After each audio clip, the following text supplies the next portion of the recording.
예, 골법선교회 특강 지혜를 주제로 한 특강 두 번째 시간 시작하도록 하겠습니다. 오늘 보실 하나님의 말씀은 잠언 30장 24절에서 26절까지 말씀 읽고 지혜에 대한 특강을 두 번째 시간을 시작해 보도록 하겠습니다. 잠언 30장 24절에서 26절 같이 읽겠습니다. 땅의 작고도 가장 지혜로운 것 넷이 있나니 곧 힘이 없는 종류로 돼 먹을 것을 여름에 준비하는 개미와 약한 종류로 돼 집을 바위 사이에 짓는 사방과 아멘. 자, 첫 번째 시간에 개미에 대해서 배웠습니다. 개미는 말 그대로 정말 힘이 없습니다. 밟아 죽이면 정말 찍소리도 안 나고 그냥 사라지는 그런 개미인데 겨울을 넘길 수 있는 그러한 힘이 있는 것은 바로 여름에 겨울을 준비한다는 것이죠. 여름에는 하나님의 은혜가 넘치는 그러한 시절이라고 할 수 있겠습니다. 여름에 겨울을 잘 준비해서 많은 곤충들 중에서 겨울을 그냥 버티는 것이 아니라 따뜻하고 안락하게 나죠. 여러 번 겨울을 알 수 있습니다. 그래서 지혜는 뭡니까? 미래를 준비하는 것. 지혜롭다라고 할 수 있습니다. 자, 두 번째 시간, 약한 종류로 돼 집을 바위 사이에 짓는 사반. 이 지혜롭다라고 잠언을 말합니다. 사반은 뭡니까? 사반은 바위 너구리를 말합니다. 바위 너구리. 마못이라고 하는 바위 너구리인데 제가 그냥 설명을 해드리겠습니다. 이 바위 너구리라고 하는 것은요, 바위 너구리과의 바위 너구리입니다. 그런데 실제로 보면 너구리처럼 생기지 않았습니다.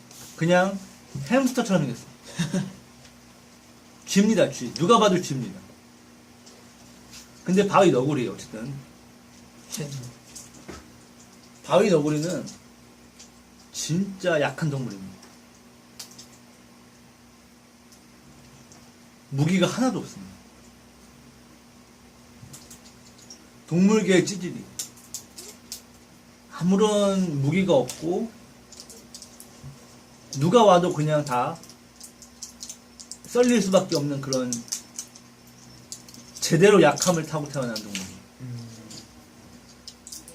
이러면요 그냥 밥입니다. 밥. 다른 동물들의 밥이에요. 근데 바위 너구리의 개체수가 엄청 많습니다. 왜냐하면 바위 너구리를 잡아먹기가 굉장히 힘들기 때문입니다. 그 이유는 바위 너구리는 집을 어디에 지을까요? 바위 사이에. 바위 사이에 있습니다. 그것도 작은 바위에다가 집을 짓는 것이 아니라 암석지대의 큰 바위 틈에다가 집을 짓습니다. 큰 바위 틈이 집이에요. 그리고 바위 너구리는 그 바위 틈에서 나오지 않습니다. 딱 하루에 2번 먹이를 먹는 시간만 나와요. 나머지는 하루 종일 바위 사이에 있습니다. 왜냐하면 자기가 약한 걸 알기 때문에 바위 외에 나가면은 자기는 밥이다 라는 걸 알고 있기 때문에 아예 겸손하게 바위 사이에만 있습니다. 경계심이 많고 바위 사이에만 있다가 2번 식사 시간에만 근처에 나무 열매나 뭐 그런 것들을 먹으러 나오는데 식사 속도가 모든 동물 중에서 가장 빠릅니다. 엄청 빨리 먹어요. 바위 너구리는 빨리 먹어도 소화가 잘 되는 위장으로 진화해버렸습니다.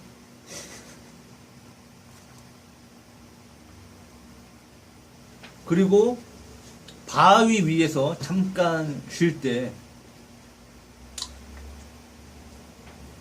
하늘에 나는 독수리가 이 바위 너구리를 쥐새끼를 먹으러 내려올 거 아닙니까? 네. 근데 바위 너구리는 그걸 알고 바위 속으로 들어갑니다. 어떻게 아냐? 시력이 좋아요. 시력이 10.0이 넘습니다. 그리고 독수리도 이게 영물이기 때문에 그냥 오는 것이 아니라 태양을 등지고 동물들이 독수리를 알아차리지 못하게 350km로 활강을 하는데 태양을 등지고 확 내려오면은 눈부셔 하늘 사이에 잡아가는 거죠. 근데 바위 너구리는 그런 수에 당하지 않습니다. 왜냐하면 눈 안에 선글라스가 있어요. 자체 선글라스가 있어서 태양을 마주 볼 수 있는 동물이 바위 너구리. 태양을 보고 독수리를 식별할 수가 있어요. 무시무시하죠. 그래서 태양을 등지고 날라오는 독수리를 딱 보고 바위 속으로 숨습니다. 이 안반지대의 바위는 무너지지도 않습니다. 심지어. 여기는 아무리 큰 동물이 와도 이 바위 너구리의 집을 망가뜨릴 수가 없습니다. 배수도 잘 돼요. 완벽한 집입니다. 자기가 약한 걸 알기 때문에 이 큰 바위 틈 속으로 들어가 버립니다. 그리고 거기서 나오지 않습니다. 나와도 엄청나게 경계를 하다가 다시 들어가 버립니다. 성경은 이 바위 너구리의 지혜를 배워라 라고 말합니다. 힘이 없는 종류인데 바위 사이에 집을 짓는다. 힘이 없습니다. 힘이 없으니까 당하지 않습니까? 밥이지 않습니까? 그런데 자기가 그것을 인식하기 때문에 바위라고 하는 그러한 보호를 받는 것이죠. 이것이 지혜롭지 않느냐라고 잠언은 묻는 겁니다. 자, 예수님의 말씀 한 절 더 보겠습니다. 마태복음 7장입니다. 마태복음 7장 24절부터 27절까지 같이 읽겠습니다. 그러므로 누구든지 나의 이 말을 듣고 행하는 자는 그 집을 반석 위에 지은 지혜로운 사람 같으리니 비가 내리고 창수가 나고 바람이 불어 그 집에 부딪히되 무너지지 아니하나니 이는 주추를 반석 위에 놓은 까닭이요 나의 이 말을 듣고 행하지 아니하는 자는 집을 머리 위에 지은 어리석은 사람 같으리니 비가 내리고 창수가 나고 바람이 불어 그 집에 부딪힘에 무너져 그 무너짐이 심하니라. 아멘.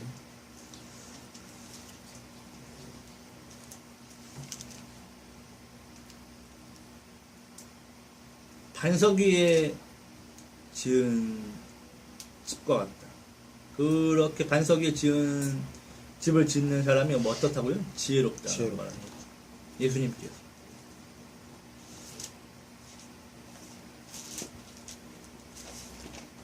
그런 의미에서 보면은 이 사반이야말로 정말 지혜로운 것이죠. 바위에 집을 지는 정도가 아니라 바위를 집으로 삼아버렸으니까요.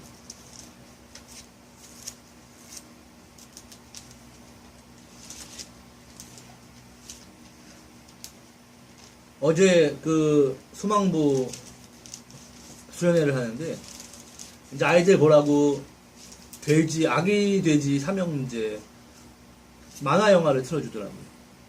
기억나십니까? 아기 돼지 3마리가 있었습니다. 네. 늑대가 이 아기 돼지를 먹으려고. 잡아먹고 굽고 싶어 합니다. 네. 돼지는 맛있으니까요. 자, 이 포동포동 아기 돼지를 먹어야 되는데, 돼지들을 먹어야 되는데, 아기 돼지들이 저마다 집을 짓고 삽니다. 첫 번째 형은 뭘로 집을 지었죠? 유치원 안 다녔습니까? 첫 번째 돼지는 뭘로 집을 지었습니까? 지프로 집을 지었죠. 야, 지프로 집을 지으면 얼마나 간단한데, 지프로 이렇게 후다닥 해놓고, 원터치처럼 5분 안에 집을 지었네. 자, 지프로 된 집 살고 있는 아기 돼지 첫 번째 형이었습니다. 늑대가 와서 후 부니까 다 날라. 집이 날아가 버리고 도망치. 남은 건 삼겹살이죠.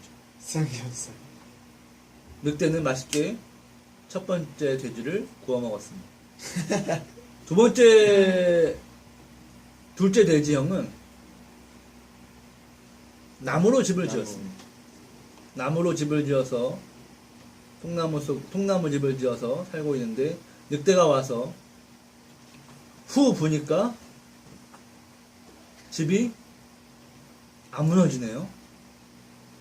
바로 찾더니 와르르 무너졌습니다. 남은 건 돼지고기죠. 막내. 돼지고기. 그래서 늑대는 두 번째 돼지를 맛있게 수육을 해 먹었습니다. 자, 막내 돼지는 집을 벽돌로 지었습니다. 첫 번째 돼지 형과 둘째 형은 그런 막내 돼지를 멍청하다고 비웃었죠. 야, 네. 이 더운 아프가니스탄에서 벽돌로 집을 짓냐? 멍청한 새끼. 집으로 집을 지어. 나무로 집을 지어. 요즘에 목주택이 트렌드야, 임마. 그 형들은 이미 늑대와 한 몸이 되었습니다. 자, 벽돌로 오랜 시간에 공을 들여서 힘들여서 집을 지은 막내 돼지.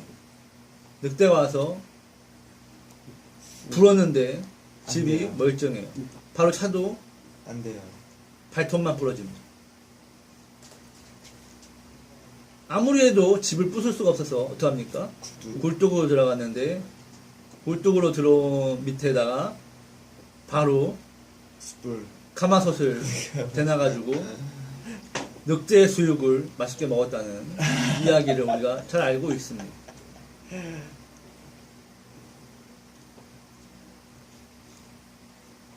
반석 위에 집을 짓는 그러한 이야기. 집을 대충 후루꾸로 지으면은 후루꾸 인생입니다. 문제가 생기면은 후루룩 다 날아가 버리는 후루꾸 인생입니다.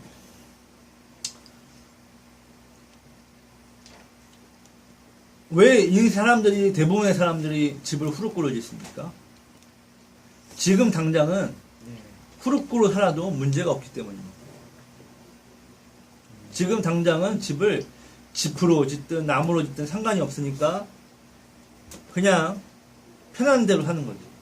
그런데 문제는 뭐냐면 이 세상은 그렇게 아무 일도 없는 것이 아니라 비가 내리고 홍수가 나고 세상이 뒤집어지는 그런 때가 반드시 온다는 것입니다.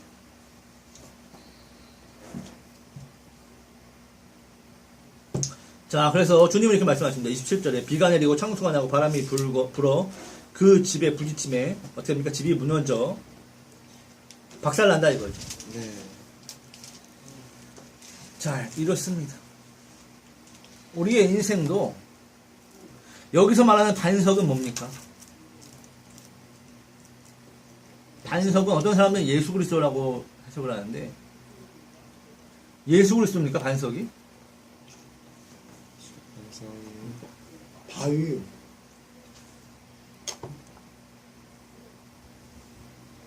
반석은 예수 그리스도로 성경으로는 해석을 하죠. 그런데 그렇게만 하고 끝나면 안 됩니다. 그러면 성도들이 입장에서는 예수 그리스도로 집을 지으라는 얘기인가? 이스라엘 가서 예수님의 무덤 위에 집을 지으라는 얘기인가? 메이드 인 지저스 벽돌로 집을 지으라는 건가?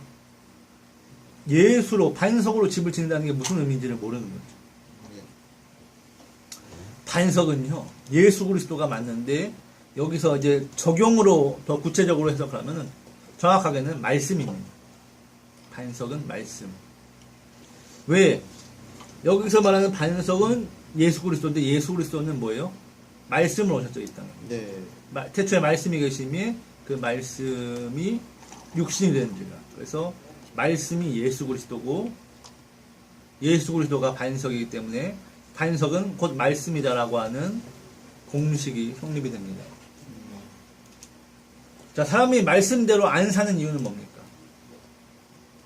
말씀대로 안 살아도 아무 일 없기 때문이죠. 네. 때가 되면 말씀대로 안 사는 사람들이 다 무너지는, 박살나는 삶이 옵니다. 반드시 옵니다. 자, 성경은요, 어떤 사람들은 병이 들었을 때, 야, 이 병이 네 죄로 인함이냐, 내 죄로 인함이냐, 무슨 뭐 누구 죄로 인함, 뭐 하나님의 영광, 말씀대로 안 살았기 때문입니다. 그거는 귀신의 문제도 아니고요. 그냥 말씀대로 안 사는 거예요. 성경에서는 술 먹지 말라고 되어 있죠. 네. 맞죠? 술 취하지 말고. 술 계속 먹으면 어떻게 됩니까? 취해요. 아, 위암 걸리죠. 위암 걸려요. 위암에 걸리든지 뇌출혈에 터지든지. 자, 그러면은 성경에서는요, 기름을 먹지 말라고 그래요. 그렇죠? 고기 먹고 기름 먹고 곱창 먹으면 어떻게 됩니까? 콜레스테롤. 그거는 의학적으로 자살이나 마찬가지입니다. 자기 몸을 자기가 죽이는 거예요. 하나님의 말씀은 철저하게 우리의 생명을 보존하기 위한 말씀입니다. 그러한 지침입니다. 말씀대로 안 하면 죽는 거예요. 영적으로 죽고 육적으로 죽고 완전히 박살나는 거예요.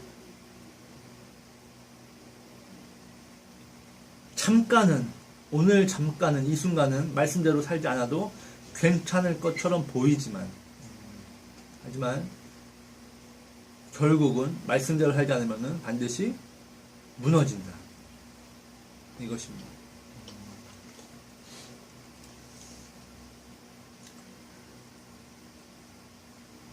이 사바는, 바위 너구리는 너구리가 아닙니다. 저는 너구리를 사냥을 해서 잡아본 적이 있어요. 예전에 산에다 덫을 놔가지고 철사로 올가미를 놔가지고 이제 산에서 농작물을 먹어 내려오는 너구리가 걸려요. 그러면은 이제 너구리가 올가미에 걸려 있으면은 그걸 이제 잡으러 갈 때, 올가미를 이제 덫을 이제 수색을 할 때 너구리에 잡혀 있으면 네. 그거 이제 죽은 것 같아도 가서 너구리 잡을 수 없습니다. 너구리는 꾀가 많아서 죽은 척하고 있는데 사람이 오면은 너구리가 뭅니다. 그리고 너구리가 한번 물면은요 안 나요. 그리고 너구리는 잡식성이고 더러워가지고 병균이 엄청 많기 때문에 한번 물리면은 사람도 죽습니다. 병균 때문에. 그래서 어떻게 하냐면은 이제 너구리 이제 그 덫을 수색하러 갈 때는 쇠 빠따를 모루를 가져와요.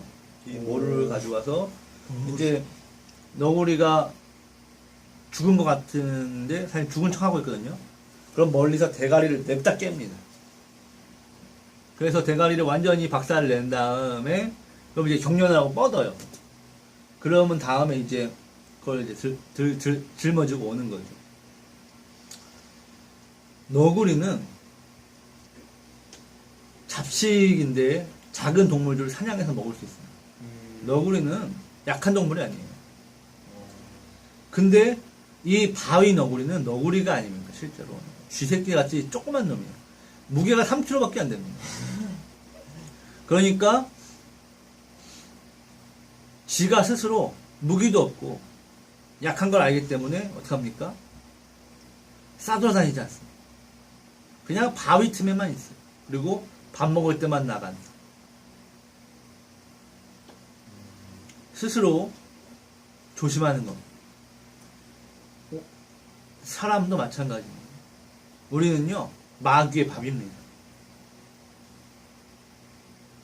마귀의 밥이에요.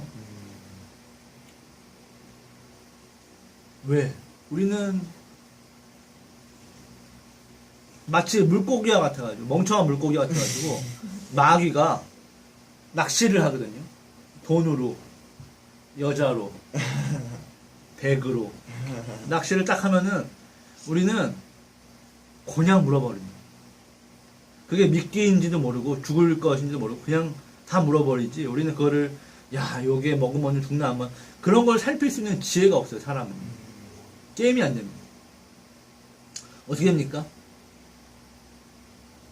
물면은, 먹으면은 해 떠지는 거죠. 정말 싹싹 발라지는 겁니다. 반석 위에서 나오면 안 됩니다. 말씀에서 나오면 안 돼요. 말씀 속에 숨어 있어야 됩니다. 말씀으로. 늘 말씀으로 파묻혀 있어야 된다는 거예요. 말씀에서 나가는 것을 두려워해야 됩니다. 왜요? 우리는 약하니까. 근데 사람들이 약하다고 생각을 안 하거든요. 왜? 하나님이 없어도 살 수 있잖아요. 하나님이 없어도 살 수 있지 않습니까? 교회 안 나가도 예배 안 들어도 살 수 있지 않습니까? 근데 문제는 계속 그렇게 살 수 없다는 거예요. 때가 되면은 그 건강했던 육체도 노쇠하고 그 건강했던 몸도 뇌출혈로 암으로 다 썰리게 되어 있습니다. 그때 가가지고 바위로 들어가는 것은 의미가 없다. 의미가 없습니다.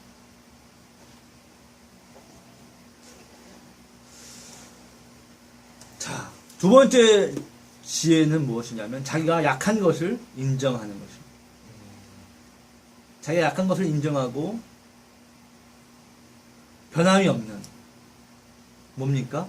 말씀에 숨어 있는 것. 그 말씀 속에 자신을 숨기는 것. 그것이 지혜다라고 잠언은 말하고 있는 것입니다.